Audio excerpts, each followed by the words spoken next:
আল্লাহ আপনাকে অত বেশি ভালোবাসবে। এক সাহাবী আল্লাহ রাসূল সাল্লাল্লাহু আলাইহি সাল্লামকে বলতেছেন, দেখেন যে আল্লাহ সাল্লাম তুল্লানি আলা আমালিন, আমাকে এমন একটা আমল বলে দেন ইজা আনা আমিলতুহু আহাব্বানি আল্লাহ ওয়া আহাব্বানি আন্নাস, যে আমলটা করলে স্বয়ং আল্লাহ আমাকে ভালোবাসবে, মানুষ আমাকে ভালোবাসবে। আল্লাহ রাসূল সাল্লাল্লাহু আলাইহি ওয়াসাল্লাম বলেন ইজহাদ ফিদ দুনিয়া আহাব্বাল্লাহ, ইজহাদ ফিদ দুনিয়া আহাব্বাকাল্লাহ, তুমি দুনিয়া বিমুখ হয়ে যাও, আল্লাহ সুবহানাহু ওয়া তাআলা তোমাকে ভালোবাসবে, আল্লাহ তোমাকে ভালোবাসবে। ওয়াইজহাদ বিমা আতাহু ইহুব্বিকান নাস, আর মানুষের কাছে যা আছে এটা চাওয়া থেকে বিরত থাকো, মানুষ তোমাকে ভালোবাসবে। রাসূল সাল্লাল্লাহু আলাইহি ওয়াসাল্লাম কি বলতেছেন, ইজহাদ ফিদ দুনিয়া, দুনিয়া বিমুখ হয়ে যাও, দুনিয়ার প্রতি আসক্ত হয়ে যাও না, আল্লাহ সুবহানাহু ওয়া তাআলা স্বয়ং আপনাকে ভালোবাসতে শুরু করবে। আর মনে রাখবেন, আল্লাহ যখন আপনাকে ভালোবাসবে তখন ফেরেশতারা আপনাকে ভালোবাসবে, জমিনের বাসী আপনাকে ভালোবাসতে শুরু করবে। সহিহ হাদিস আছে একেবারে ঘটনা।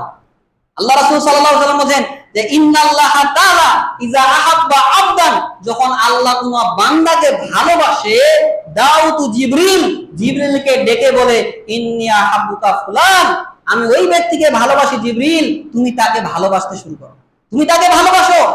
ফাইন্নানা আলাফি সামা, জিবরিল আলাইহিস সালাম আসমানে ডাক দেয়, ফেরেশতাদেরকে বলে শুনো, আল্লাহ ওই বান্দাকে ভালোবাসে, তোমরাও তাকে ভালোবাসো। আসমানবাসী তখন তাদেরকে ভালোবাসতে শুরু করে। রাসূল সাল্লাল্লাহু আলাইহি সাল্লাম বলেন জমিনবাসীও তখন তাদেরকে ভালোবাসতে শুরু করে। ওই ব্যক্তিকে জমিনের মানুষও ভালোবাসতে শুরু করে দেয়, না ওই ব্যক্তি অমুকের ছেলেটা খুব ভালো, নেশাবাজি করে না, খুবই সৎ, 5 ওয়াক্ত সালাত আদায় করে, দিনদার মানুষ, মানুষকে ঠকায় না। এইভাবে আপনার সুনাম চারিদিকে ছড়িয়ে পড়বে। আল্লাহর ভালোবাসা পেতে, মানে আল্লাহর ভালোবাসা যদি পেতে চান, দুনিয়াটা বিমুখ হয়ে যান। রাসূল সাল্লাল্লাহু আলাইহি ওয়াসাল্লাম সব সময় আল্লাহর কাছে দোয়া করতেন, আল্লাহ তুমি আমাকে কিভাবে করো, আমাকে মিসকিন হিসেবে বাঁচিয়ে রাখো, আর মিসকিন হিসেবে মৃত্যু দান করো, আর মিসকিনদের সাথে আমার হাসর নাসর করো। আয়েশা রাদিয়াল্লাহু তাআলা আনহা বলেন, আল্লাহ রাসূল সাল্লাল্লাহু আলাইহি ওয়াসাল্লাম কেন আপনি এই কথা বলছেন?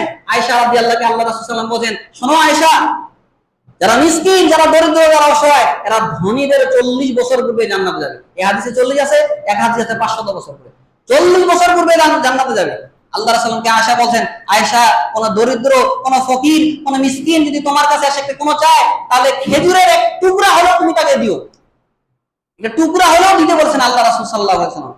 কারণ আর তুমি সব সময় মিসকিনদেরকে তোমার পাশে রাখিও, যারা অসহায়, যারা দরিদ্র, তাদের পাশে রাখিও, কিয়ামতের দিনে আল্লাহ তোমাকে স্বয়ং তোমার পাশে রাখবে। সুবহানাল্লাহ।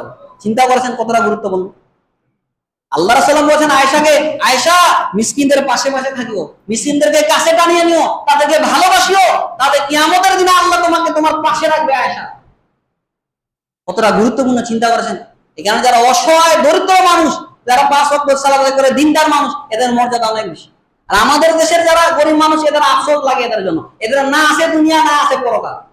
5 ওয়াক্ত সালাত আদায় করতে না, যদি খালি 5 ওয়াক্ত সালাত আদায় করতে, ফরজগুলো পালন করতে, এমনিতে জান্নাত চলে যেত। আবু হুরায়রা রাদিয়াল্লাহু আনহু বলেন যে আসহাবে সুফফার 70 জন ব্যক্তিকে আমি দেখেছি, যাদের শুধু একটা চাদর ছিল, ওই চাদর তাদের এই গলা থেকে শুরু করে এই হাঁটু পর্যন্ত একটু ঢাকতো, কিছুটা ঢাকতো না, অনেক সময় দেখাও দেয়। চিন্তা করেন, কিছুই নাই তাদের। আর আজকে আপনার এত কিছু আছে, তারপরও আপনারা তারপর আপনি বলছেন যে আমি অসহায়।